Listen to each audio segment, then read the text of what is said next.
Bonjour et bienvenue sur Projet Libre. Je m'appelle Walidou, je suis tombé dans la marmite du logiciel libre il y a plus de 20 ans. Que vous soyez libriste confirmé ou néophyte, venez découvrir avec moi les portraits des femmes et des hommes qui font du logiciel libre. Communauté, modèle économique, contribution, vous dit tout. Bienvenue, chères auditrices, chers auditeurs, bienvenue pour ce nouvel épisode de Projet Libre. Aujourd'hui, on va parler d'un sujet qu'on a abordé très rapidement lors de la table ronde comment évaluer le logiciel libre. On va parler de support de logiciel libre, et pas que d'ailleurs. C'est un sujet très intéressant et que les 4 personnes qui sont autour de ce micro connaissent plus ou moins bien. Donc voilà, on va pouvoir expliquer à toutes celles et à tous ceux qui ne sont pas familiers de ces problématiques-là, de quoi il en retourne.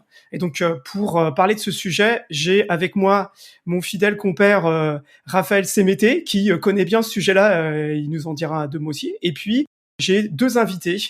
On va parler donc de la société Open Source Experts.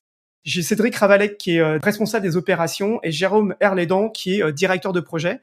Eh bien, Bonjour. écoutez, bonjour à tous les 3. Oui, bonjour à tous. Salut.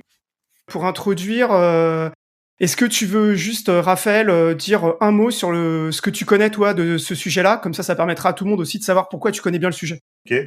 Oui, moi, pendant 9 ans, dans une ESN, j'étais dans le centre de compétences open source qui offrait des prestations de support, mais pas que, auprès des entreprises et des administrations. Donc, j'ai participé à créer cette offre-là et plus précisément, je m'occupais des activités de veille technologique, veille stratégique.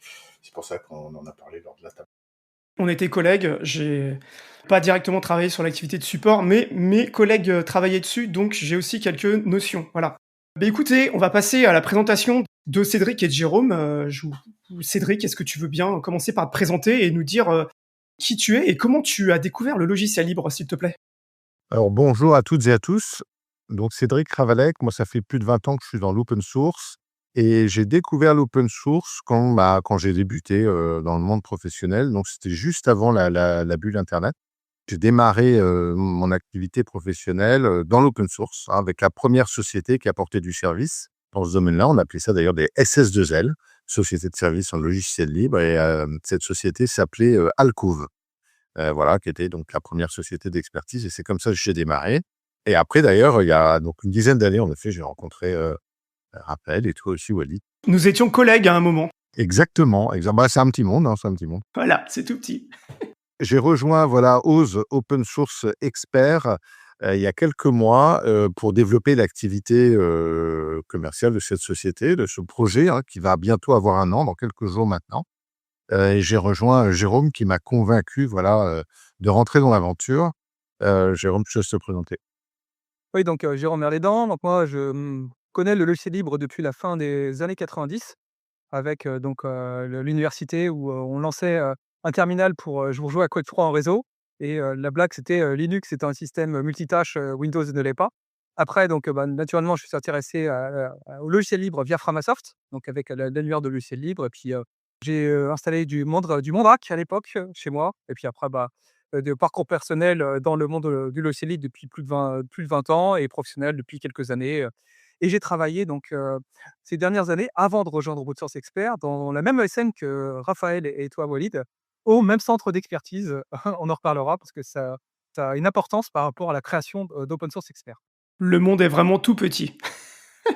Et pour l'anecdote, j'ai connu Cédric aussi il y a quelques années, à la grande époque de Firefox OS, où on était tous les 2 membres de la communauté, militants pour ce feu cet OS, voilà, qui se voulait une alternative pour les smartphones.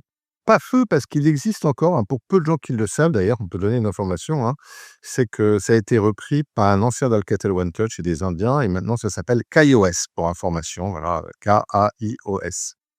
Et c'est très, très utilisé en Inde.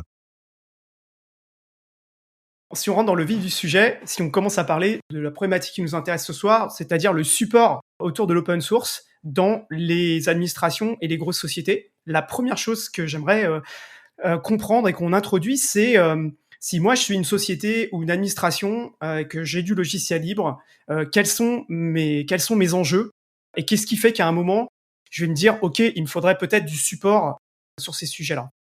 Qui veut répondre? Écoute, moi je veux bien répondre, puis on va se compléter avec Jérôme, mais juste en introduction, c'est que Je pense que pour une société ou un acteur public, qui utilise de l'open source, il y a plusieurs enjeux. D'une part, on est dans un monde où l'écosystème, il est très fragmenté, donc il doit trouver, qui a la compétence, quelles sont les solutions alternatives à des solutions propriétaires, et qui a l'expertise. Il n'y a pas les notions souvent de certification et en effet, qui peut m'amener du support sur des solutions qui sont open source où il n'y a pas d'éditeur derrière. Donc il y a plein de questions qui peuvent se poser et c'est compliqué sur donc je pense que l'enjeu principal, c'est d'essayer d'identifier un interlocuteur, voilà et quelqu'un de confiance pour l'accompagner.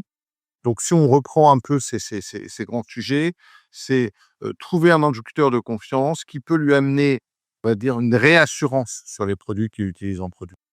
Parfois, on peut avoir des éditeurs qui sont derrière les produits, parfois on a des sociétés de services qui sont derrière les produits et parfois c'est une communauté qui sont derrière les produits. Donc après, pour lui, c'est compliqué de gérer tout ça. Il attend des offres. On en reparlera par la suite, c'est des idées, une des initiatives derrière Ose, hein.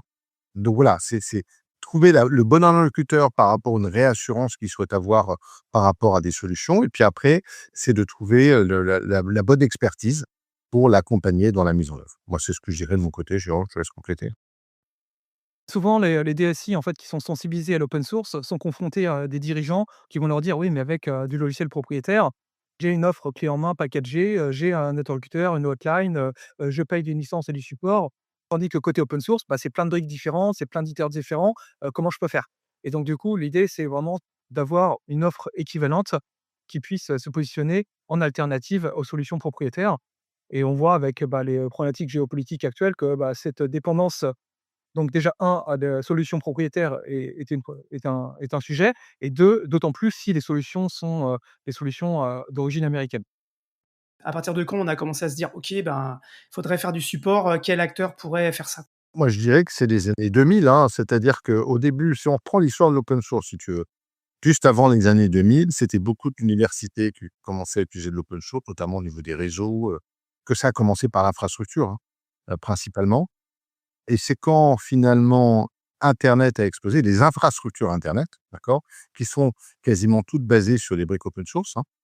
Les acteurs qui, commençaient à faire des sites web, les hébergeurs ont cherché en effet à déjà utiliser ces solutions open source, aller chercher de l'expertise et du support. Moi, je dirais que ça a commencé, voilà, durant les années, cette bulle internet des années 2000. C'est là où le besoin et c'est d'ailleurs comme ça que les premières sociétés, d'expertise, hein, comme Alcove, se sont créées. Raphaël, tu veux rajouter quelque chose? Non, non, je suis OK avec ça. C'est à peu près dans cette période-là qu'on a commencé à voir fleurir des offres et que chacun de notre côté ou ensemble, on a commencé à créer ces offres-là.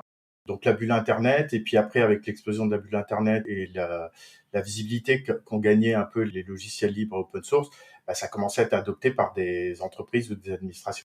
D'abord peut-être sans qu'elles s'en rendent compte. Donc justement dans les parties infra, parce qu'il y avait des développeurs, des geeks qui mettaient en place des infrastructures à base de composants open source. Et puis après dans les applis elles-mêmes, avec des langages qui gèrent des packages et des dépendances et tout, ça a commencé à mettre de plus en plus de briques open source. Et à un moment donné, je pense qu'il y a eu cette prise de conscience du fait que l'open source était là déjà en fait et que il fallait peut-être se faire accompagner puisque ça commençait à arriver dans le viseur de personnes comme des acheteurs ou des directeurs techniques ou ce genre de choses-là. Voilà, ce qui est intéressant d'ailleurs, tu parles d'acheteurs, c'est super intéressant. C'est que dans les années 2000, les DSI ne savaient pas, pour une grande partie parfois, que l'open source était utilisé. Parce que comme l'open source, pour une grande partie d'entre eux, il n'y avait pas la notion d'acquisition de droits de licence, d'accord? Donc il n'y avait pas besoin d'un budget en termes de licence, mais on peut avoir du budget pour du service, hein, de l'intégration. Finalement, il y a des briques open source qui sont arrivées dans les infrastructures des DSI sans que les DSI soient au courant. Et comme c'était des briques qui fonctionnaient plutôt bien, hein, donc il n'y avait pas d'alerte, la prod fonctionnait correctement. Et donc, l'open source s'est répandu comme ça dans les DSI pendant quelques années. Et puis, c'était des spécialistes qui discutaient avec des spécialistes, hein. Moi, je me rappelle de cette époque-là où on était sollicité par des gens très opérationnels qui cherchaient, voilà, des consultants pour les aider à intégrer des briques, ce genre de choses. Et puis, c'est aussi l'époque, hein, parce que l'open source a connu plusieurs vagues, et notamment plusieurs vagues de business model, on va dire. Et à cette époque-là, le business model de l'open source, c'était le business model, pardon, des éditeurs qui amenaient du support. Et donc, il n'y avait pas cette notion de licences un peu où on payait un produit avec une licence open core au centre, enfin ce genre de choses. Les produits étaient vraiment ouverts et puis les sociétés qui éditaient ces produits, les sociétés éditrices de logiciels, vendaient du support pour vivre. Voilà. Et c'est comme ça d'ailleurs qu'a démarré Red Hat. Enfin, beaucoup de sociétés ont démarré sous ce modèle. MySQL, enfin, il y a une pléthore de sociétés et d'acteurs à cette époque-là. Et le support, voilà, était proposé par ces éditeurs open source ou par des petites sociétés d'experts. Après, les modèles ont changé. Et à cette époque-là, comment c'était structuré? C'est-à-dire que les administrations, les grosses boîtes, elles parlent pas directement à un petit éditeur, ou elles savent pas forcément parler à une communauté, et donc les premières ESN, enfin les premières SS2L, pardon, qui répondaient, que c'était compliqué pour elles, est-ce qu'elles devaient s'adosser avec des plus gros? Comment c'était le modèle à l'époque de ces premières années, qui a duré un certain temps d'ailleurs, je pense. C'était pas vraiment des grosses DSI, tu vois? Je dirais, comme on parlait d'internet, c'était plutôt des entités en interne des DSI ou des spin-offs, hein. Moi, je me rappelle de Carrefour qui avait créé une spin-off, voilà, pour tout ce qui était le commerce en ligne, et c'était un peu des startups, on va dire, dans des grands groupes qui lançaient des startups, basées sur internet, hein. C'était la folie un peu internet, et donc elles avaient une certaine autonomie. Voilà, c'était pas, des applications mainstream, des grosses bases de données qu'on allait migrer sur du Postgre, ce genre de choses. C'était vraiment des infrastructures internet, de la messagerie, du site web, ce genre de choses. Donc c'était pas non plus extrêmement critique, on va dire, hein, en termes de business, business très connu. Et donc c'était vraiment ouais, en tout cas pour moi, hein, des spécialistes qui allaient chercher des spécialistes, qui savaient de quoi ils parlaient et ça fonctionnait plutôt bien. Après, ça a évolué, en effet, hein, c'est rentré vraiment dans l'informatique, ce que j'appellerais l'informatique de gestion dans les grands groupes, hein. Le monde bancaire, parce qu'il faut beaucoup d'informatique, hein, ou dans le monde du développement, hein, aussi, hein. Il y a le monde du web, il y a le monde du développement avec Java, toutes les infrastructures, des frameworks, ce genre de choses. Et puis dans l'embarqué aussi, alors ça, on n'en parle pas trop, c'est vrai, parce que nous, on a tous les 4, hein, bossé beaucoup dans l'informatique de gestion, mais dans le monde de l'embarqué, hein, ils ont connu une énorme révolution. C'était un domaine dans lequel le propriétaire était omniprésent, mais omniprésent. Et c'est quand Linux est arrivé dans l'embarqué, où là, il y a eu un grand chamboulement, hein, franchement, sur le marché. Et d'ailleurs, maintenant, c'est un domaine qui reste encore très, très open source dans le sens pur du terme, si je puis me permettre. Il n'y a pas ces éditeurs qu'on voit arriver dans l'informatique de gestion.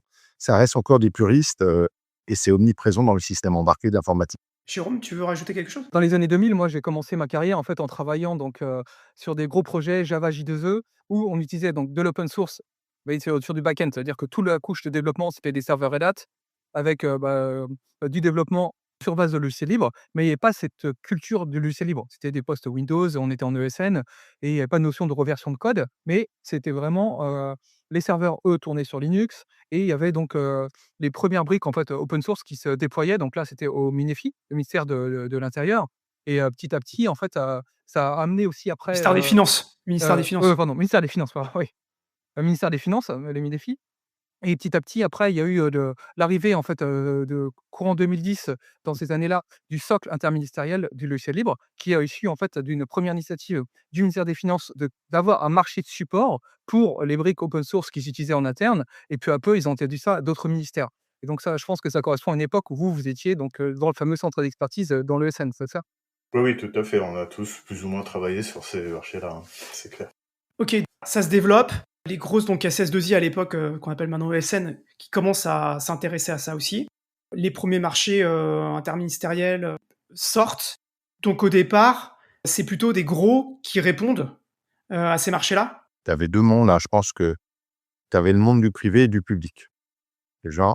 Maintenant, c'est un peu différent, ils ont tous à peu près la même maturité, mais à cette époque-là, donc on va dire il y a 10-15 ans, hein, c'est ça un peu, Raphaël, hein, on va dire une quinzaine d'années peut-être. L'open source est très vite rentré dans le secteur public et ils consommaient énormément de solutions open source. Et tu avais, un ministère qui était vraiment avant-gardiste. Je sais plus le nom du directeur, hein, faudrait que je le retrouve, qui au sein de DGFiP, hein, Direction générale des finances publiques, avait vraiment mis l'open source assez fortement avec JBoss. Enfin voilà, il avait vraiment poussé l'open source très fortement sur les systèmes critiques de l'État, hein. Et donc là, il y a eu vraiment le besoin d'avoir une offre industrialisée de support et c'est là où il y a les gros marchés et c'est là où les gros sont arrivés pour répondre à ce type de gros marchés. Alors que jusqu'à maintenant, c'était vraiment des offres plutôt de support au ticket. Et Jean-Marie Lapeyre au sein de la DGFiP, voilà, c'est à lui qu'on doit vraiment ces gros marchés de support. C'est un visionnaire franchement et c'est lui qui a pris le risque, hein, de mettre de l'open source massivement, hein, sur les systèmes critiques. Et c'est comme ça que l'offre, s'est industrialisée, on va dire. Et en effet, les grosses ESN se sont positionnées. Les petits ne pouvaient pas vraiment se positionner. Et d'ailleurs, on verra que c'est aussi pour ça qu'on a créé Ose maintenant. Mais dans le privé, c'était plutôt du support au ticket, on va dire, qui existait, voilà. Mais il y avait pas ce support 24/7, avec des lieux de contournement, enfin voilà. C'était plutôt de l'assistance, voilà, au ticket qui existait sur le marché, dans le secteur privé ou public. Et c'est vraiment, à travers la DGFiP et la vision de Jean-Marie qui a lancé voilà, ces 1 gros contrats de support interministériels, pour la. Bon, à l'époque, dans le privé, c'était déjà hyper rare d'avoir des contrats 24/24, 7 jours sur 7, tu vois? Ouais. C'était engagement de moyens, enfin, c'était assez, Mmh mh. ah. Et d'ailleurs, ça reste encore maintenant, si tu vois, si on fait un pont, maintenant, parce que ça y est quand même 10-15 ans, hein. Ça a été un exemple pour d'autres administrations. Je pense à la CNAM et à d'autres, hein, voilà, qui ont lancé leurs appels d'offres, dans ce domaine-là. Le privé est resté, encore, de mon point de vue, après je suis pas un spécialiste, hein, mais je suis sur des petits contrats. Je pense à la Banque Postale, enfin, je sais qu'il y a eu des choses aussi à la Massif qui utilisait beaucoup d'open source, hein. Les mutuelles, de manière, sont très sensibles à l'open source, hein. C'est dans leur ADN. Mais c'est plutôt voilà, des contrats plus petits. Vraiment les gros contrats, voilà, c'était plutôt dans le secteur public. Ce modèle a été reproduit donc du coup, comme on disait, dans l'administration publique avec la CNAM, qui a toujours en fait un marché, support expertise, actuel. Et après on a des équivalents de marchés plus petits dans des entreprises privées. Je pense par exemple à la SNCF ou à la Banque Postale qui ont ce type de marché, mais sur des périmètres plus réduits aussi. On en reparlera après, c'est de ce type de marché que nous, en fait, en tant que société d'expertise, on va viser. Mais justement, si on commence à parler de la création d'Open Source Expert, quand est-ce que vous créez, Open Source Expert? Quel est le constat qui fait que vous avez besoin de créer, Open Source Expert? Jérôme, est-ce que tu peux un peu nous expliquer quelle était l'ambiance à l'époque et la réflexion qui a mené à la création de cette, d'Open Source Expert? Oui, bien sûr. Il y a une genèse à tout ça, qui est assez liée en fait à mon histoire professionnelle, à moi-même. C'est en fin 2018, il y a le salon, donc Open Source Experience, à Paris et il y a un stand, avec, Atos, l'ESN, pour ne pas la citer, qui est présent. Et moi je cherchais en fait à changer d'aventure professionnelle et je vais voir, le stand en question et je leur dis: «Ah Atos, vous faites du logiciel libre, ça me fait bien marrer». Mais je suis sûr que je monte mon CV, ils vont m'embaucher direct. Parce que sur mon CV, bah, plus de 15 ans en ESN et avec à côté, tout un pan à titre personnel, dans le monde de l'open source. J'avais la double culture et donc j'avais, bah, sans comment dire? Le profil un peu du candidat idéal. Et je laisse, voilà, puis, bah, je continue mon salon en étant dans le côté plus, festif et associatif. J'en parle avec, ma femme, le soir qui me dit: «Non mais Atos, c'est comme, la société, dans laquelle, tu es, en termes d'ESN, pourquoi, tu irais pas? Parce que là, tu ferais de l'open source, mais dans un grand groupe». Et donc le lendemain, j'y retourne, je discute et j'apprends qu'effectivement, il y avait un centre d'expertise open source, qui avait un petit peu périclité et qui, cherchait à se redynamiser.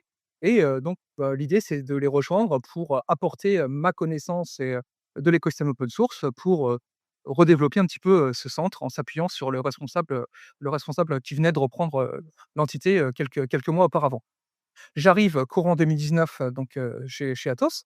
Fin 2019, il y a donc le CNLL, le Conseil national du logiciel libre, qui est en fait une association qui regroupe différents acteurs du monde du logiciel libre de l'open source, qui publie une étude parlant en fait des grands marchés de support et d'expertise en France, le marché interministériel pour ne pas le nommer, en disant que ce marché en fait n'implique pas les petites sociétés qui, bah, étant petits, comment dire, ne peuvent pas candidater à ce type de marché et que ce marché est trusté quelque part par des grands groupes et par des ESN qui n'ont pas forcément, la culture open source nécessaire.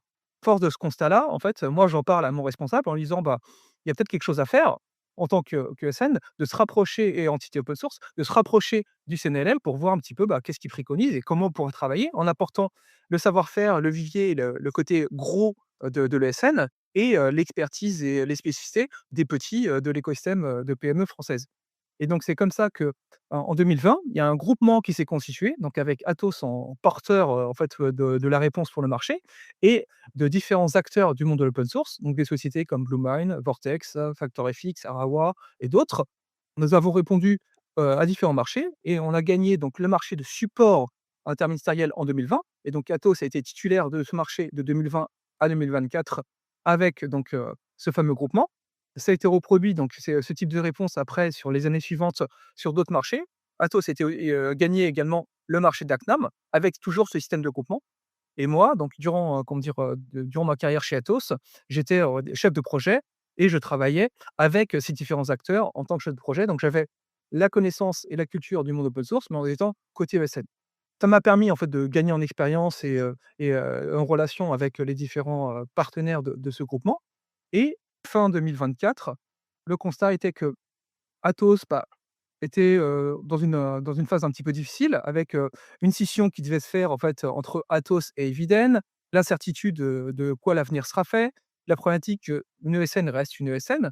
Et donc du coup, il y avait une frustration un petit peu personnelle de mon côté en me disant: «Bah, le centre d'expertise ne se développe pas autant qu'on le voudrait». Parce que pour l'historique, en fait, quand je suis arrivé, le centre d'expertise open source était dans une branche télécom. C'était un peu, bah, ça a été mis là parce qu'il fallait le mettre quelque part. Après, ça a été mis dans une entité, en fait, au fur et à mesure où il y a eu plusieurs restructurations dans l'entité cloud.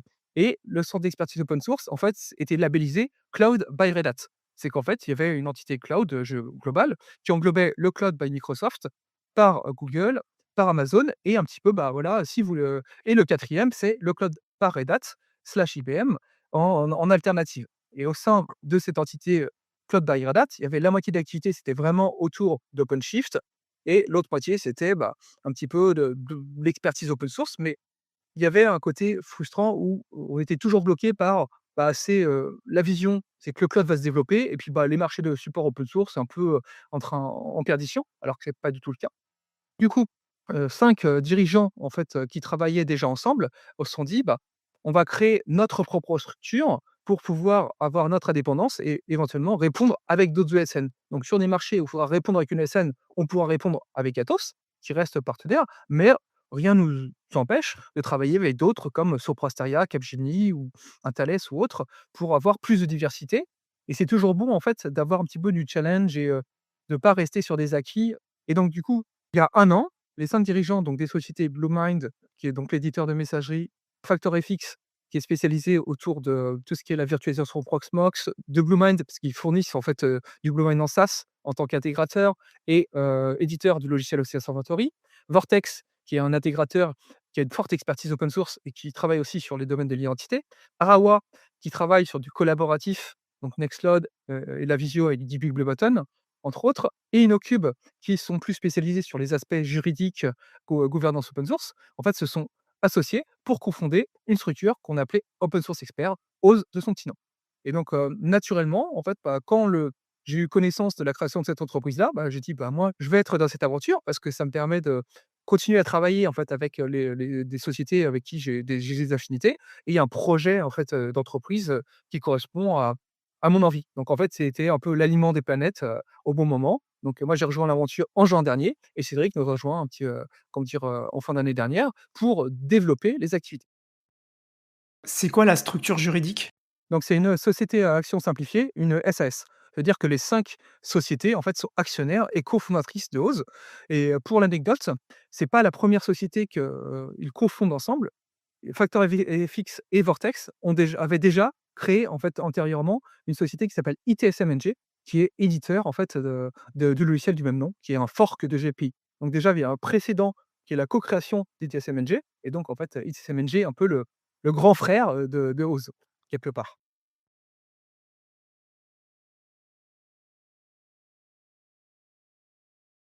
OK, donc vous décidez de créer OSE.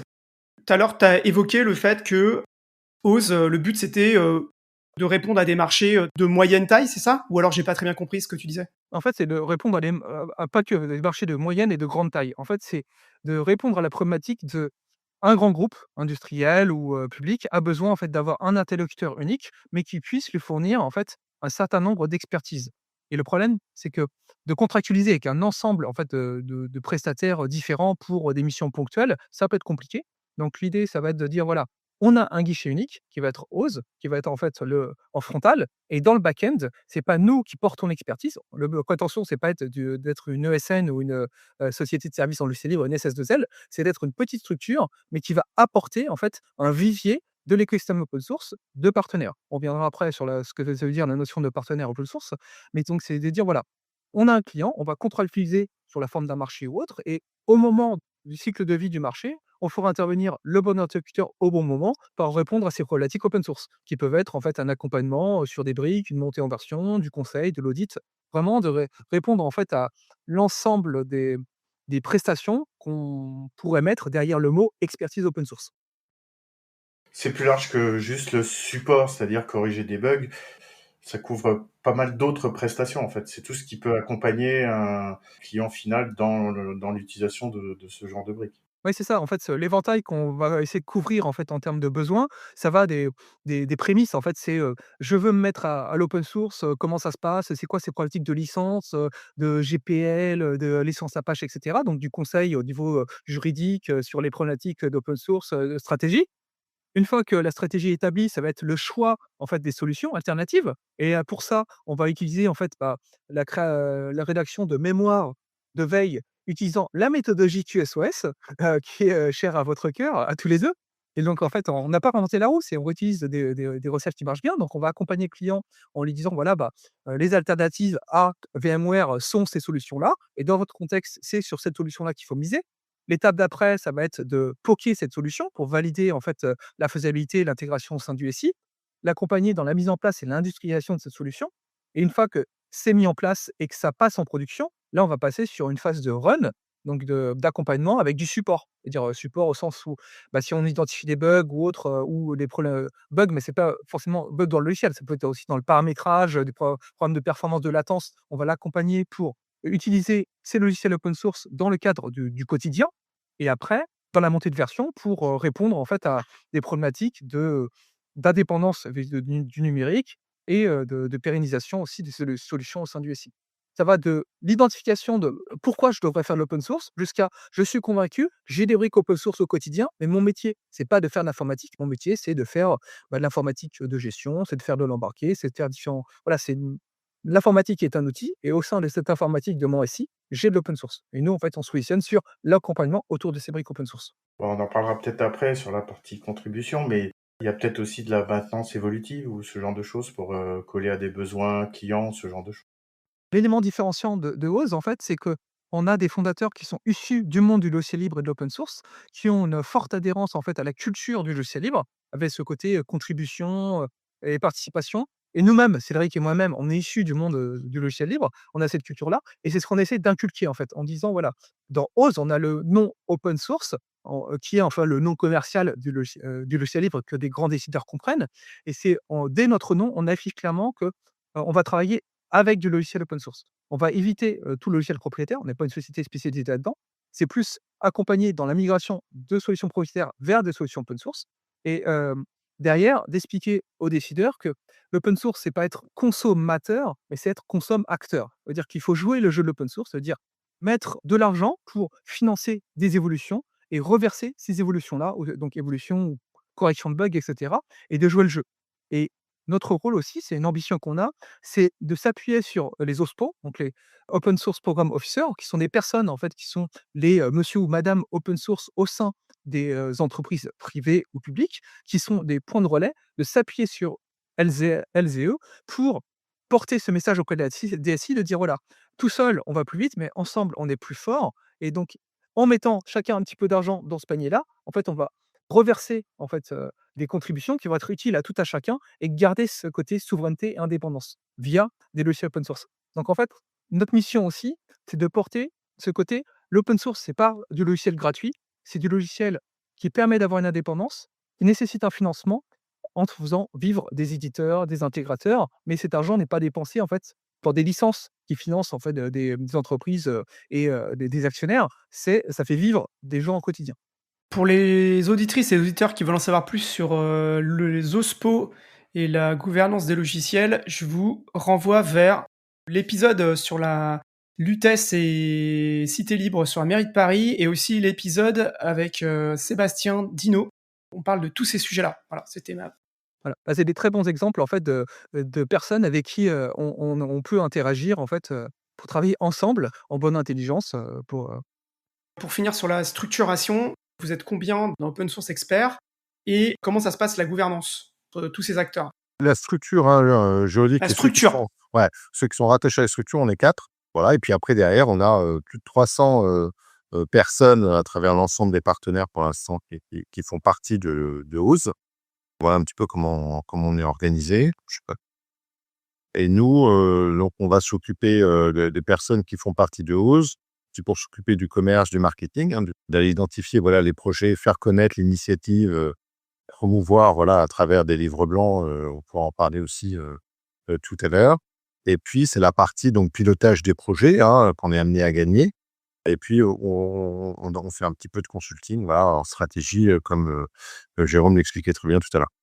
On se posait la question des principaux défis que vous rencontriez quand on doit faire du support en fait, du support, open source. Qu'est-ce qu'on va rencontrer comme vrai défi, sur ces sujets-là? Bah, les problématiques qu'on va rencontrer, en fait, c'est un peu la problématique de contribution. Parce que donc, le code est ouvert, il va falloir déjà, être capable de comprendre ce code, de plonger dans ce code-là et de pouvoir, en fait, une fois qu'on l'a corrigé, parce que c'est le besoin, il y a la 1re étape, c'est on peut livrer un patch correctif au client, ça marche, mais il faut pérenniser ce patch et pérenniser ce patch, ça va être un peu l'important, ça va être de comprendre comment la communauté, en fait, ou l'éditeur ou autre attend le patch pour pouvoir l'intégrer, en fait, dans la branche principale, du logiciel pour que ce soit pérennisé et maintenu. Bah, ça, c'est un travail, d'importance. C'est pour ça que nous, on va s'appuyer, en fait, si on quand on va répondre à un enjeu de support, on va essayer de trouver quel est le référent société ou, l'indépendant ou autre qui a cette connaissance-là, qui a cette culture-là, qui a cette expertise et cette expérience pour pouvoir répondre à l'enjeu du client. Le but, c'est pas de répondre à tous les logiciels et dire: «On sait tout faire». Ça va être, par rapport à une demande client, de dire, dans un premier temps, si on n'a pas déjà au catalogue un partenaire ou autre, d'identifier est-ce qu'il y a un partenaire ou un indépendant ou une personne qui est en capacité de faire et de valider avec cette personne son expertise pour pouvoir après apporter ce savoir-faire et faire la mise en relation avec le client. Nous, en fait, on s'oppose en tant qu'intermédiaire, interface entre un besoin client qui est, moi, je dois avoir du support, des corrections, des évolutions par rapport à un logiciel et une personne qui, elle, aurait pas forcément eu accès, comment dire, à ce client-là. En fait, et nous, on va servir de mise en relation, de lien, pour ça. Mais ce qui est vraiment important et la problématique qui va être rencontrée, c'est comment dire, on maintient, en fait, ce patch dans le temps. Parce que, c'est, un financement qui va être régulier par le client? Est-ce que c'est une fois que c'est intégré, ça vit sa vie, comment dire, dans le cadre du produit? Il y a autant de possibilités que de logiciels, différents quelque part. Je dirais, l'enjeu aussi, peut-être, c'est aussi comment on organise l'open source au sein d'une DSI. Hein, je crois que, je sais pas si on a parlé de l'OSPO déjà, hein, c'est un enjeu important. Et puis, est-ce qu'on a parlé aussi, l'inner source ou pas du tout? On va dire qu'on a 3 types de clients. On va avoir des clients qui sont juste des consommateurs, d'accord? Donc ils vont aller consommer du logiciel, ils vont aller consommer de l'expertise, ils veulent se rassurer, et ils veulent un point de contact unique. Après, on a des clients qui sont en effet contributeurs, d'accord? Alors ils sont contributeurs parce qu'ils veulent développer leurs propres produits, parce qu'ils veulent rajouter des fonctionnalités, ou influencer la roadmap, on va dire, d'un produit, hein. Et donc en effet, se pose des questions que disait, enfin qu'expliquait, Jérôme. Et on a aussi, des clients qui fabriquent des solutions dans lesquelles il va y avoir des composants logiciels. Je pense à des industriels dans l'automobile, je pense qu'à la défense. Je pense à ce type d'acteurs-là qui ont une spécificité, hein, c'est pour ça que je parlais d'inner source, hein, finalement, c'est le modèle de l'open source, mais en interne dans l'entreprise par rapport à leur développement. Et souvent, ce sont des acteurs qui font de l'inner source et qui ont des enjeux en termes de support par rapport aux produits qu'ils commercialisent sur le marché. Parce qu'un acteur, un industriel, je sais pas, moi, je prends un acteur automobile, par exemple, qui met sur le marché, voilà, un véhicule et dans lequel il y a des composants open source, c'est à lui de faire le support, la maintenance, la mise à jour, et donc ça, c'est vraiment des cas particuliers, mais qui se développent de plus en plus. Parce que comme je disais tout à l'heure, dans l'embarqué, dans le système industriel, l'open source est extrêmement présent, de plus en plus présent. Et finalement, je dirais même que ces 2 mondes, hein, le monde de l'informatique industrielle et le monde de l'informatique de gestion sont en train de se rejoindre en termes de services. On a des vrais serveurs maintenant dans des voitures, hein. Comme on a des serveurs pour gérer nos mails, ou nos sites web dans les entreprises, on a des vrais serveurs, voilà, sous Linux dans des véhicules. Donc, c'est les mêmes technologies qui arrivent Et donc, ces acteurs-là, hein, ces gros industriels, ont des enjeux vraiment bien spécifiques de réassurance, mais aussi de problématiques de contraintes juridiques, voilà, et d'impact sur. Donc ça, c'est un enjeu assez fort aussi pour ces clients-là qu'on est amené à accompagner. Vous avez dit qu'il y a une problématique de garder les compétences.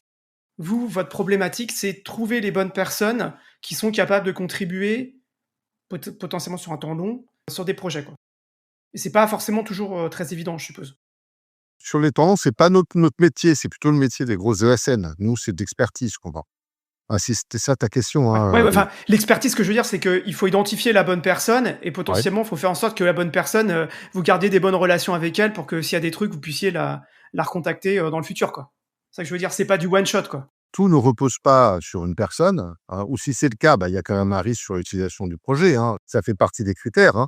Puis on peut forquer, enfin, mais oui, je pense que c'est important de jouer le jeu de l'open source, c'est-à-dire, de contribuer, d'aller de la valeur et c'est aussi important de l'expliquer aux clients. Voilà et ça se paye, indirectement, hein. Et tout à l'heure, vous avez parlé, donc vous avez prononcé le mot de partenaire d'open source expert. Qu'est-ce que ça veut dire être partenaire? Être partenaire de Ose, c'est, donc, avant tout, en fait, ça va être, faire partie d'un vivier que l'on sera à même de solliciter. Donc en fait, nous, on va constituer un vivier de partenaires, donc en fait, des entreprises ou des indépendants qu'on va être amenés à solliciter pour répondre à des enjeux clients dans le cadre de nos prospections commerciales ou des réponses, à des appels d'offres qu'on peut faire. On va identifier un certain nombre de solutions pour lesquelles il faut mettre en face une expertise et donc pour ça, on va regarder par rapport, aux gens ou aux entreprises avec lesquelles on a déjà travaillé et leur proposer de, faire partie, en fait, de la réponse. Et donc, ça, c'est quand nous, on va être, proactifs, en sens où on va aller chercher les partenaires existants pour répondre à une problématique. Et il y a l'inverse, la possibilité ce qu'on offre aussi, c'est de dire, voilà, si on est, une petite structure qui a identifié, en fait, un besoin d'un client, mais pour lequel il va falloir se mettre à plusieurs, on va faire le lien, en fait, et faire nos propositions et accompagner pour répondre à plusieurs. L'exemple, que j'ai envie de donner, c'est de dire on est un petit peu des chefs d'orchestre. On va avoir en fait, différents spécialistes, des différents instruments, les instruments à vent, les instruments à cordes, et nous on va, faire jouer en fait une partition en harmonie pour, répondre en fait aux besoins du client qui est: «J'ai besoin d'écouter un opéra», par exemple. Et si à un moment, en fait, dans le cadre d'une nouvelle partition, il y a des instruments qui sont un peu atypiques, le triangle, on n'a pas for bah, on va aller chercher le spécialiste du triangle pour lui demander: «Est-ce que tu veux bien jouer, comment dire, dans le nouvel opéra, la semaine prochaine?» Et donc ça, c'est ce côté partenaire, il y a donc 2 sens. Nous, on va chercher les spécialistes et demander à travailler avec eux et les spécialistes peuvent nous solliciter pour dire: «Voilà, moi j'apporte mon expertise mais il faut d'autres briques». Un exemple simple, c'est un éditeur logiciel, on prend, le cas de Nextcloud que je connais bien, bah, c'est plusieurs composants. Il y a la composant serveur avec la partie serveur web, il y a la partie base de données, la partie logiciel et en fait, il faut que ces 3 briques travaillent ensemble pour fonctionner correctement. Un éditeur comme Nextcloud va pas être un spécialiste de base de données et donc on va répondre en disant: «Voilà, bah, on a l'éditeur Nextcloud, on a les spécialistes de la base de données, par exemple MariaDB et prendre un intégrateur spécialiste de cette solution-là, un spécialiste qui est, pour la partie, serveur web et éventuellement Arawa pour la côté connaissance fonctionnelle du logiciel». Et donc là, ça fait 4 interlocuteurs et en rajoutant Ose, en fait, on fait un lien.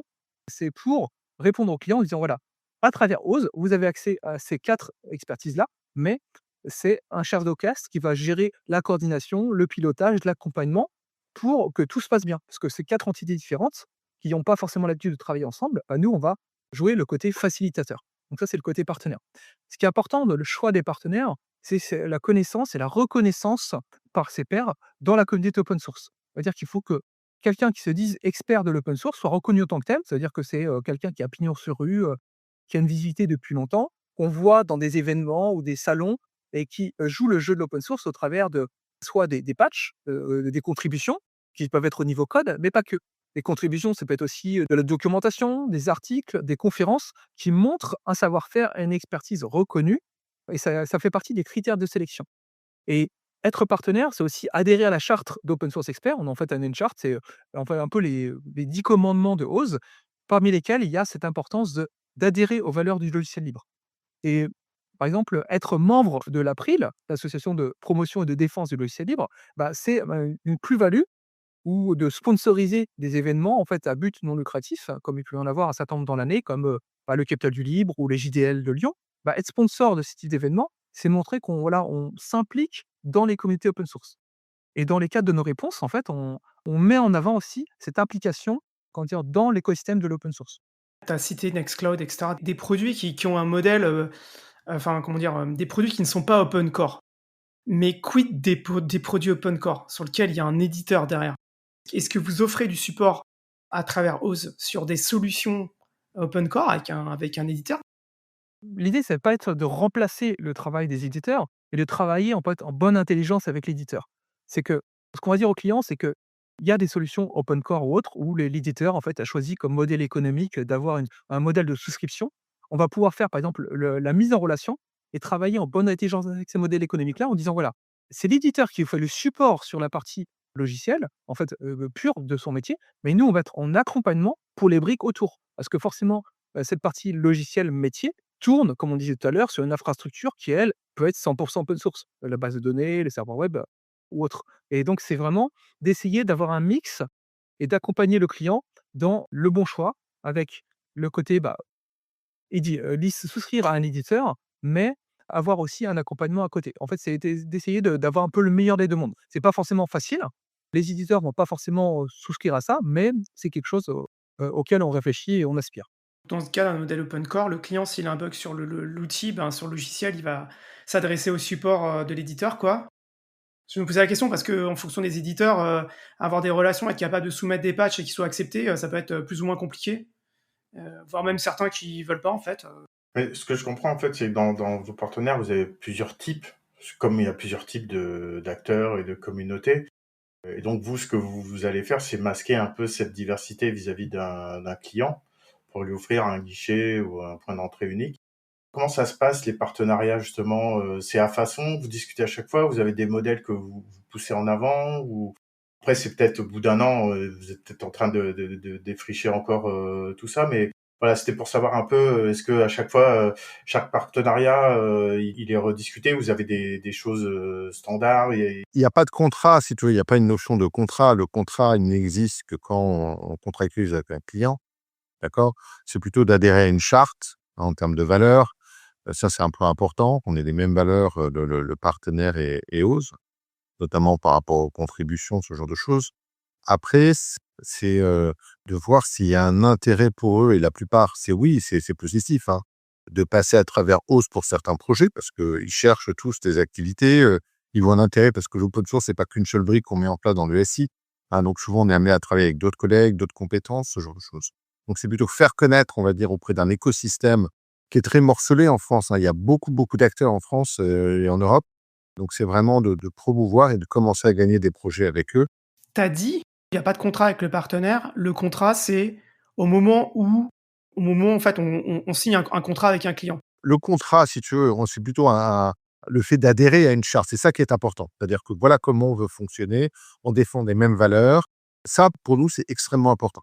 Ensuite, il y a une relation qui peut être une relation commerciale, et pour ça, il y a pas plein de contrats. On va avancer sur des comptes ensemble, par exemple, hein, pour aller essayer, de rendre le client plus mature, que des projets émergent, qui soient des projets plus globaux. Plutôt qu'un client, contractualise avec 10 acteurs différents, bah, on va plutôt l'amener à se dire, à travailler avec ses acteurs et de dire: «Bah, voilà, ça serait peut-être plus pertinent pour tout le monde qu'il y a un seul contrat, qui regroupe l'ensemble des prestations», ce genre de choses. Donc là, il y a une relation commerciale entre nous, on va dire, d'accord? Et puis après, en effet, s'il y a une notion contractuelle, elle est avec le client et nous, après, avec les partenaires, quand on répond à un dossier ensemble, en disant: «Bah, on répond en exclusivité avec vous, vous répondez aussi avec nous, et en effet, si on gagne, bah, c'est quoi voilà, quel est le périmètre sur lequel vous allez intervenir», et ce genre de choses. Mais ça ne se fait que vis-à-vis d'un client, si tu veux. C'est de la sous-traitance? C'est de la co-traitance? Ça dépend, ça dépend, ça dépend, ça dépend. Ah, tu peux y avoir la co-traitance? Je pensais que justement, Bien sûr. Oz était, la tête de pont et que les autres, OK, d'accord. Je te donne un des exemples, moi, sur des très gros dossiers, on est co-traitant avec des très grosses ESN, par exemple, tu vois? Non, mais je comprends, la diversité, elle est aussi liée aux clients et à leurs besoins, et finalement, vous insérez dans ce cadre-là. Ouais, mais les clients, enfin, ils le comprennent bien. Franchement, ils trouvent que c'est, que l'offre, ils comprennent la valeur, clairement, et ils apprécient le fait qu'il y ait pas de parti pris. Parce que la plupart des acteurs qu'il y a sur le marché, ils sont pas totalement objectifs, si tu veux, parce qu'eux-mêmes éditent, eux-mêmes ont de la compétence sur tel ou tel domaine. Donc ils vont plutôt pousser là où ils ont de la compétence, ou plutôt pousser le produit qu'ils éditent. Alors que nous, on est vraiment extrêmement objectif et on va écouter le client, comprendre son besoin et par rapport à ça, aller voir la bonne solution et le bon acteur, on va dire, dans l'écosystème open source. Et ça, je crois qu'il y avait pas ce type d'acteur et ça répond réellement à un besoin. En plus du côté, point de contact unique. Et comment vous partagez la valeur, générée par le contrat avec vos différents partenaires? Parce qu'ils interviennent pas tous au même moment, On l'a dit précédemment, nous, c'est pas nous qui produisons, d'accord? Nous, on est là pour, on est chef d'orchestre, on va piloter, on va dire. Après, ce sont nos partenaires qui interviennent. Le modèle économique, quand une fois qu'on contractualise, c'est qu'en passant par nous, ben, on en prend, une marge, hein, qu'on porte, qui est de 10. Normalement, dans nos métiers, les marges sont plutôt de 20 à si ce n'est 30 la plupart du temps, avec les gros acteurs, hein. Donc on prend une marge de 10 qui va payer, ben, voilà, l'investissement qu'on peut faire, le commerce, ce genre de choses.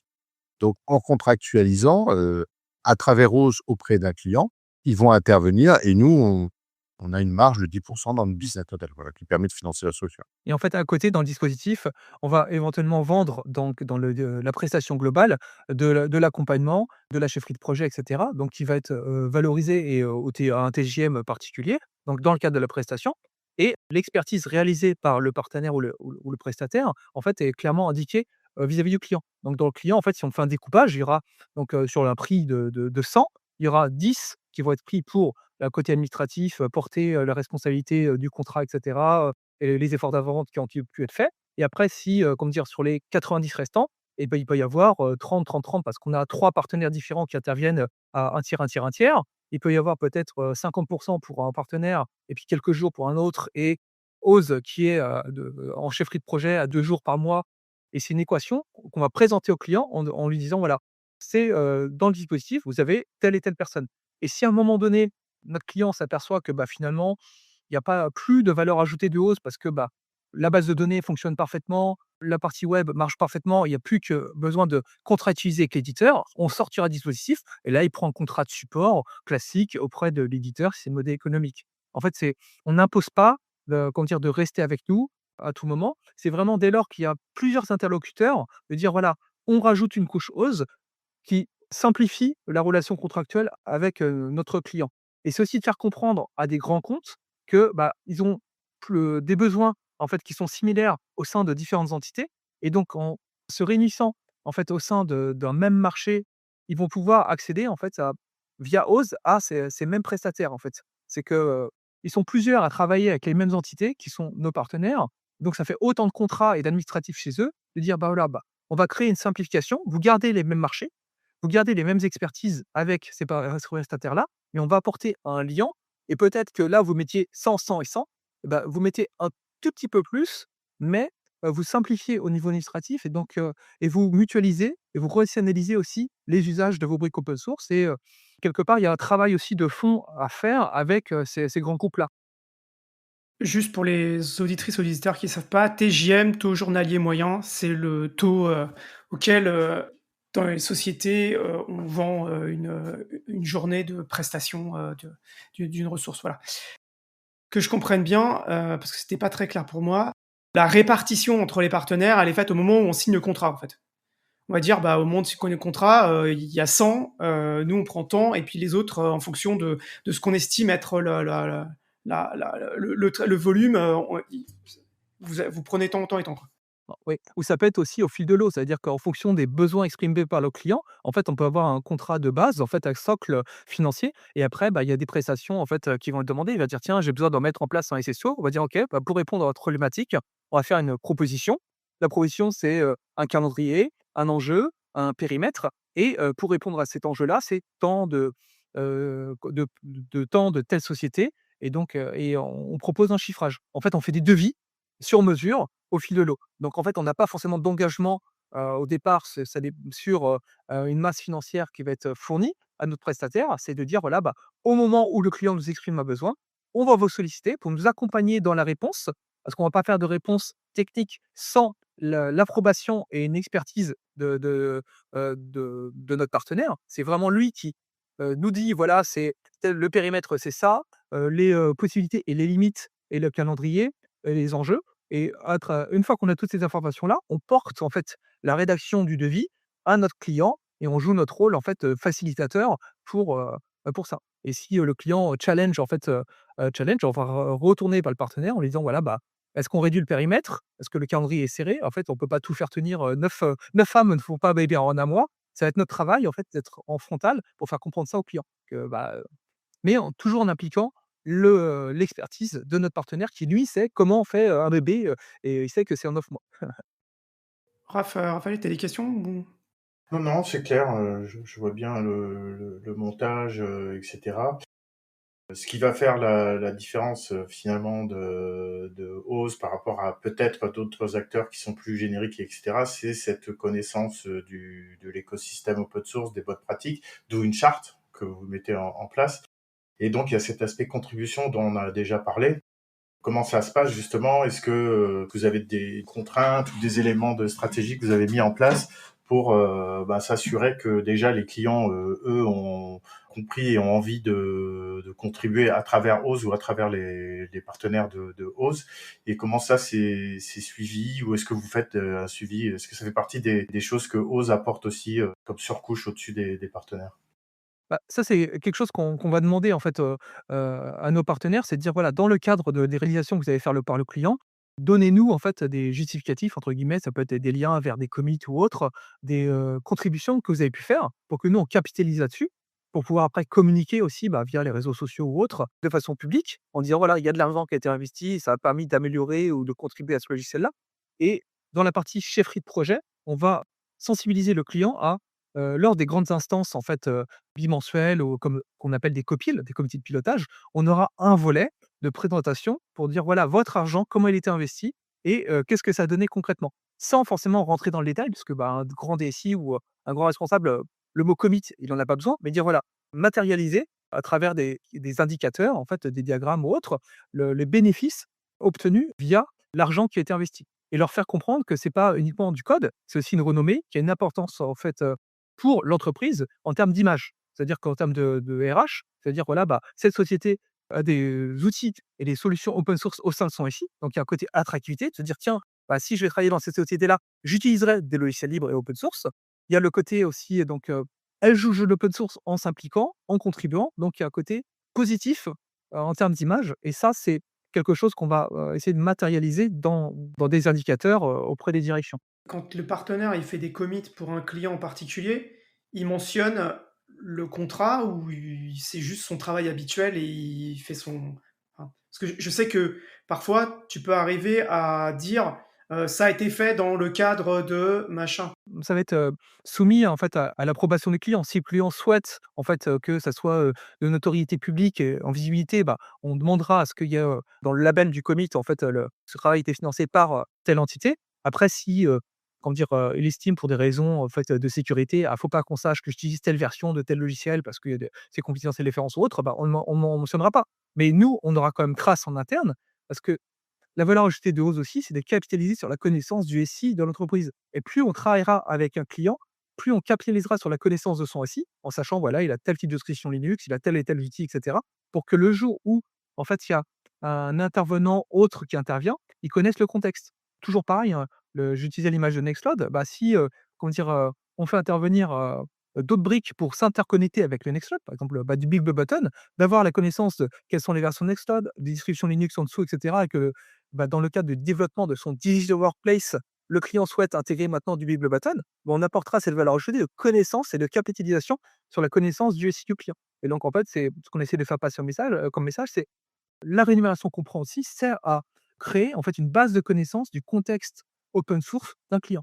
Pour que quand il y a une nouvelle expertise qui est amenée, à un moment donné, bah, il arrive en terrain connu avec, des prérequis, des connaissances et il y a pas tout réinventé et à découvrir. Donc c'est un gain de temps et d'efficacité aussi dans la résolution d'une problématique ou dans l'apport d'expertise, voilà. C'est ça aussi la valeur ajoutée de Ose. C'est la connaissance d'un contexte global et donc c'est qui se fait avec le temps et le travail réalisé avec un client. Moi, je voulais vous demander, est-ce que dans le cadre de ces marchés aussi, il y a une notion de promotion du logiciel libre? D'évangélisation, de promotion de certaines solutions, en remplacement de solutions propriétaires? Oui, bah, en fait, c'est vraiment ça notre cœur de métier, c'est vraiment d'accompagner en fait sur l'usage de solutions donc logiciels libres en alternative à des solutions propriétaires Et après, selon le niveau de maturité du client, en fait, on va adapter le discours. C'est-à-dire que s'il est sensibilisé et qu'il a une forte culture, il sait différencier logiciel libre d'open source, on utilisera plutôt les termes de logiciel libre. Si, comment dire, c'est juste, c'est, comment dire, de l'open source, on utilisera le terme d'open source. On pourra, utiliser par exemple le terme aussi de commun numérique, qui est aussi une autre approche, en fait, qui va au-delà de l'aspect simplement code. En fait, open source, c'est le source, c'est le code. On va adapter le discours au client et maintenant on va, aussi beaucoup axer notre communication autour de la souveraineté et de la gouvernance. En fait, c'est cette appropriation du SI, cette indépendance à travers, le logiciel libre. Il y a que le logiciel libre slash open source qui permettent en fait cette appropriation et cette indépendance-là parce que c'est, Vous avez des gens qui vous ont contacté, ces dernières semaines justement, en étant un peu, inquiets ou se demandant comment être justement plus souverain? Je pense qu'il y a plusieurs choses à ce qui se passe. Je pense déjà que le grand public, et on en fait partie, on a tous pris conscience qu'on avait une dépendance très forte. Alors déjà, on l'a appris pendant le covid, hein, qu'on avait une dépendance très forte, voilà, vraiment sur les médicaments, voilà, avec des pays d'Asie ou autre, ça c'est quand même fou. Et là, on se rend compte, le grand public se rend compte de la dépendance qu'on a vis-à-vis des États-Unis, en l'Europe, en tout cas, quand la dépendance qu'on a vis-à-vis de ces pays, de la défense, mais aussi du numérique. Alors en tout cas, là, il n'y a pas une journée, il n'y a pas une heure, il n'y a pas un article sur LinkedIn qui ne parle pas du sujet. C'est sûr qu'on promeut, les acteurs de l'open source promeuvent, voilà, l'indépendance, mais les DSI vont à la facilité, ce qui est normal aussi. On ne va pas leur jeter la pierre, hein. C'est pas si simple non plus de sortir comme ça des acteurs. Ils sont très bons commercialement, marketingment parlant. Tout a été fait pour qu'on soit lié, mais nous aussi, hein, on est pro open source, qu'on a des téléphones Android ou iOS, mais c'est sûr que ce qui se passe là, je pense que le grand public en a conscience. Les DSI, on leur demande voilà, de regarder les alternatives. Les dirigeants d'entreprise, les politiques, tout le monde en a conscience. Voilà. Et ça, c'est une bonne nouvelle. Franchement, dans toutes les mauvaises nouvelles du monde, je trouve que pour nous tous, pas que pour d'autres métiers d'informaticiens, d'informatique, hein, mais c'est une bonne nouvelle parce que je pense qu'on ne peut pas continuer comme ça. C'est pas possible. On ne peut pas avoir cette dépendance-là. C'est trop stratégique. Donc, ça mettra du temps, hein, c'est comme la défense, mais petit à petit, je pense que, en effet, des choses vont changer. Et oui, on a été sollicité récemment par des grands groupes, hein, pour les accompagner sur des visions stratégiques. Comment ils peuvent industrialiser tout ça? Parce que jusqu'à maintenant, c'était, voilà, quelques solutions, quelques services qui passaient en open source. Mais est-ce qu'on peut aller plus loin? Est-ce qu'il peut y avoir une stratégie de dual sourcing avec de l'open source? Et puis même, ne serait-ce que identifier les dépendances. Je pense qu'il y a même pas d'outils. Autant on a des outils pour gérer, ces logiciels, ces contrats avec les éditeurs. Il y a plein de solutions qui existent pour tout ce qui est asset management, enfin voilà. Mais il y a pas de solution qui gère la dépendance. On ne sait pas dire, une DSI ne sait pas dire ou un dirigeant ne sait pas dire à quel niveau je suis dépendant et de quel acteur je suis dépendant et combien ça me coûte d'en sortir. Et je pense que ça, c'est des nouveaux services qui vont arriver, des nouveaux outils aussi qui vont arriver, hein, qui vont permettre de cartographier dans les DSI la dépendance technologique qu'on peut avoir. Quel impact ça a, si jamais demain on coupe, ces services? Non, non, je pense que, oui, on commence à être sollicité et je pense que c'est un sujet sur lequel toutes les DSI sont en train de travailler. J'y vois une formidable opportunité à saisir de ce moment pour effectivement, comme le font les entreprises, du libre françaises et ailleurs, d'aller justement faire du lobbying politique, pour dire que c'est maintenant, il faut soutenir, tout l'écosystème, Oui, et même les éditeurs français, même s'ils sont pas open source, hein, c'est pas grave, mais français et européens, hein, autant pour moi, mais et on se rend compte on a beaucoup d'éditeurs qui ont beaucoup de valeur. Si ça peut, voilà, les aider, et puis à rapatrier aussi nos ingénieurs, parce qu'ils sont tous aux États-Unis, pas une grosse partie sont partis quand même aux US. Quand on va chez Facebook, Google, il y a énormément de Français, hein. On a des gens extrêmement compétents, en France et en Europe, hein. OK, la dernière chose, que j'aurais bien aimé vous demander, c'est, vous qui passez beaucoup de temps dans les écosystèmes open source, qu'est-ce que vous voyez comme tendance, future? Là, on a parlé, de tous les problèmes géopolitiques, mais est-ce qu'il y a d'autres tendances? Est-ce qu'il y a d'autres choses que vous regardez, qui vous pensez, vont, impacter, tous les métiers, et les communautés, du logiciel libre? la grande tendance en fait, incontournable, c'est l'IA, l'intelligence artificielle, où on voit que tout le monde se pose la question de comment, utiliser l'IA. Première problématique, c'est quoi une IA open source? On voit que, l'OSI, donc l'organisme de l'Open Source Initiative, a essayé de définir c'était quoi une IA open source, avec la problématique il faut que les données sur lesquelles sont entraînées soient elles-mêmes des données libres Ça pose des problématiques aussi, en termes de RGPD et cetera et c'est un vaste sujet en elle-même sur, c'est quoi, une intelligence artificielle open source et après une fois qu'on a ce moteur, on va dire, qui permet de faire des choses, comment on l'utilise au sein d'un logiciel final? Donc, toutes les solutions, logiciels éditeurs basés sur de l'open source se posent la question de dire: «Voilà, comment je peux intégrer l'IA pour répondre à des problématiques, en fait, de mon usage final?» Je suis une solution de messagerie, de mail, comment je peux utiliser l'intelligence artificielle et quelle intelligence artificielle pour faciliter, la rédaction de mails, par exemple? Je suis une solution collaborative comme Nextcloud, Nextcloud, dit: «Voilà, il faut utiliser des IA éthiques pour, faciliter l'usage des documents». Je suis un moteur de recherche comme Datafari, qui est un partenaire, édité par France Labs, la problématique de l'usage de l'IA pour rechercher parmi mes documents, faire des synthèses et cetera, ça, c'est vraiment quelque chose de très important. En fait, c'est comment, intégrer l'IA parce que c'est quelque chose d'incontournable, mais, l'utiliser en fait, en bonne intelligence, pas mettre de l'IA pour mettre de l'IA, mais mettre de l'IA pour que ça ait une valeur ajoutée dans le cadre du service que je rends en fait, via mon logiciel et ça, c'est une problématique assez forte avec, sur, quelle IA, miser et donc ça, la réponse, c'est, d'avoir une couche d'abstraction, en fait, de dire: «Voilà, j'ai mes problématiques, métiers fonctionnels que je vais adresser et en fait le moteur d'IA doit être susceptible de changer. C'est-à-dire qu'aujourd'hui, c'est ce le logiciel qui est à la mode, demain c'en est un autre et je vais avoir en fait une couche d'abstraction qui va permettre de m'interconnecter avec, la bonne IA au bon moment, qui peut être en fait, tournée soit dans du cloud, soit tournée en local ou autre. Donc il y a un vrai challenge de saisir le train de l'IA sans créer une adhérence trop forte à comment dire? Je suis dépendant de telle solution IA qui est américaine ou chinoise et demain, elle se referme ou elle n'existe plus, mon IA marche plus au sein de mon logiciel. Donc c'est une problématique assez complexe de sur quelle IA miser, comment l'intégrer, est-ce que c'est pertinent ou pas?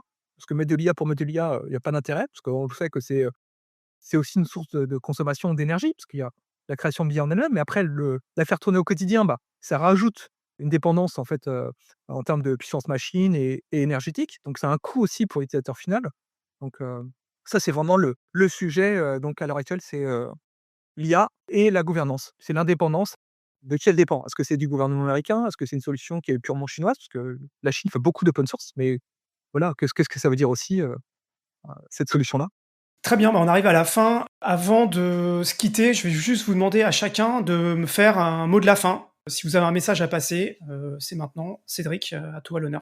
Walid, Raphaël, est-ce que vous cherchez, une nouvelle opportunité dans une super boîte, Ah, il est bien responsable commercial, hein, c'est pas pour rien. Je suis bien où je suis, même si je fais pas forcément d'open source. C'est ça ton mot de la fin? petit peu d'humour quand même. Donc le mot de la fin, écoutez, j'ai passé un super moment, avec vous. Ça m'a fait très plaisir de vous retrouver tous les 2 et à disposition, voilà, pour refaire un podcast sur d'autres sujets autour de l'open source et je pense que dans 365 jours, d'ici 1 an, pour nos 2 ans de Ose, je pense que le monde aura beaucoup changé et en mieux, hein, grâce à l'open source, et aux efforts qu'on mène tous, autour de l'IT. Jérôme?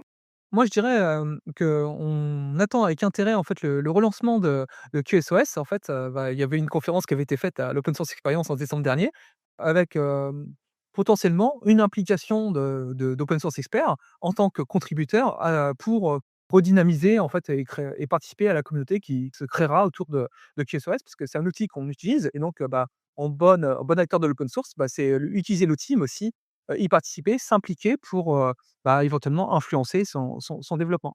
Oui, bon là-dessus, je vais répondre, bonne nouvelle, ça arrive, hein. On est en train de poser les bases du reboot et on voulait, avant d'ouvrir, des choses, avoir quelque chose quoi, à partager pour pas partir de rien ou de bases, trop anciennes et qui nous auraient trop gênés.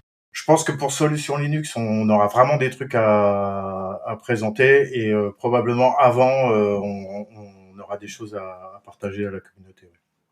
Donc c'est en cours, ça c'est clair. Raphaël, c'est ton mot de la fin?